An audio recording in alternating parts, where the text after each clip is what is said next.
Salutations, everybody. It is Matty here today. Variety is the spice of life. Today, we try something new. I know a lot of you know I'm the RPG guy, but little do you know, I like other video games. Have you seen this shelf behind me? Jesus Christ. I've got Mega Man here, one of my favorite series of all time. Bet you didn't know that.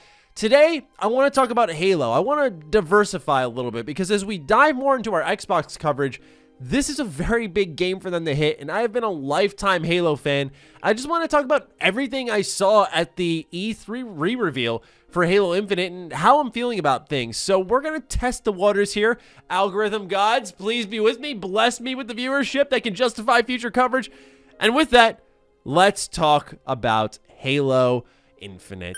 So they gave us a new cinematic trailer. We got a new multiplayer overview and then a deep dive the day afterwards, alongside some information on the monetization. So this video is going to be segmented into 3 parts: single player, multiplayer, and monetization.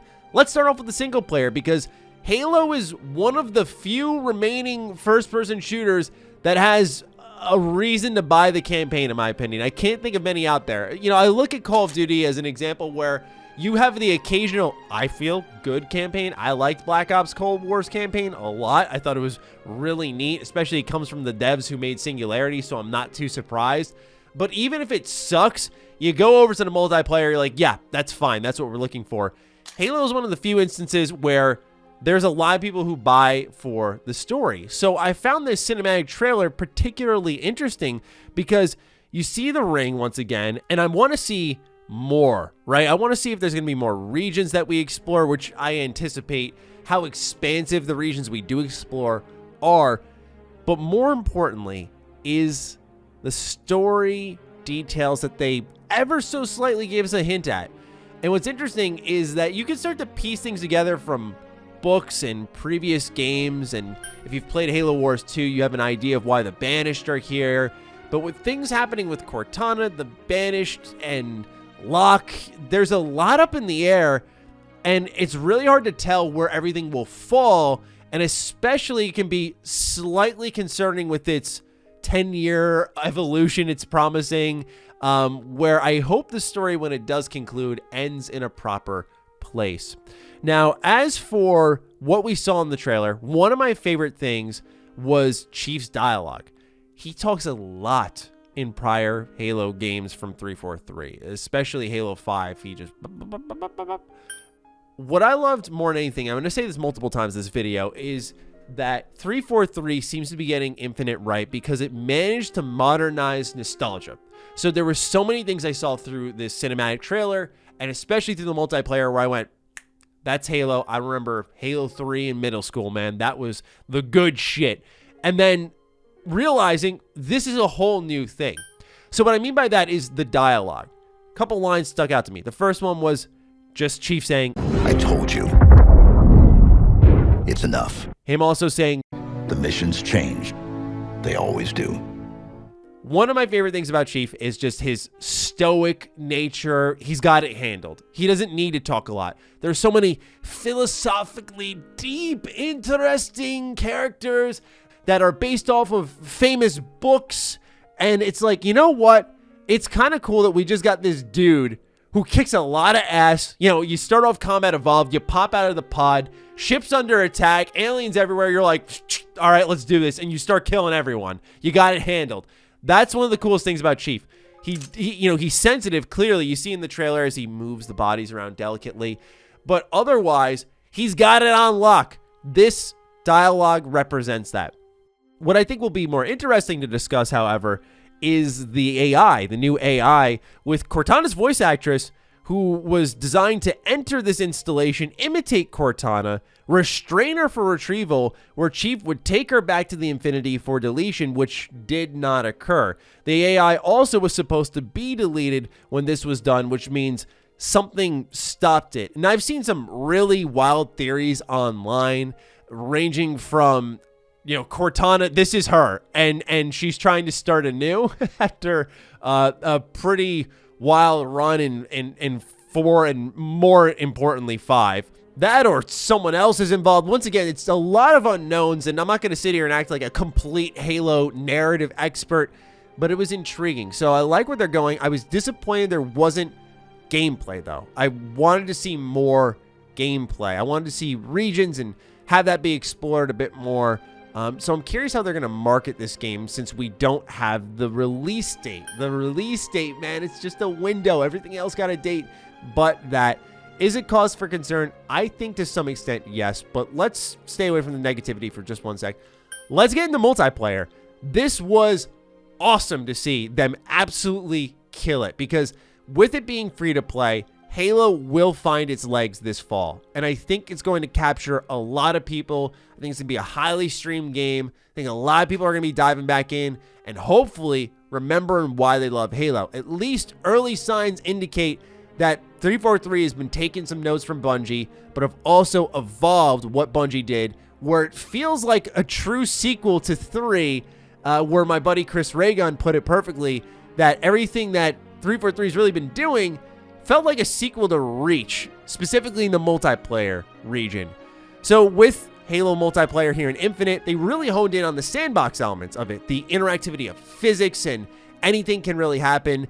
And I know there's this only in Battlefield moment kind of marketing campaign going on, but Halo doesn't get enough credit for all the wild stuff that happens there that only can occur in Halo, where I feel like you could apply the same thing to them for many years.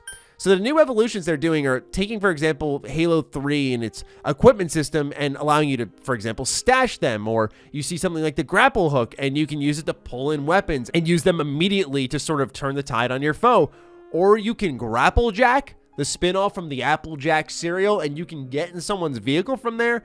Speaking of vehicles, now when they get damaged, their handling has changed. We have a new vehicle, the Razorback, which allows you to store a weapon there, and it allows for more of that dynamic play that Halo is so well known for. It's all about throwing tool sets in the sandbox, in these well-designed maps. And if something doesn't work, like a piece of equipment's a little too busted for one particular map, take it out, right? It can be just that simple to help balance things out. There's obviously more to it, but also there are Halo 2 weapon pods now. There's Big Team Battle, which is returning, which was never added into Halo 5, and now it's here with 24 players. For me, I'm more of a SWAT guy. I love SWAT. There's something to me that's nothing more satisfying than just going on like a killing spree with SWAT, where you're just picking heads left and right, and no one can stop you. I just adore that mode so much.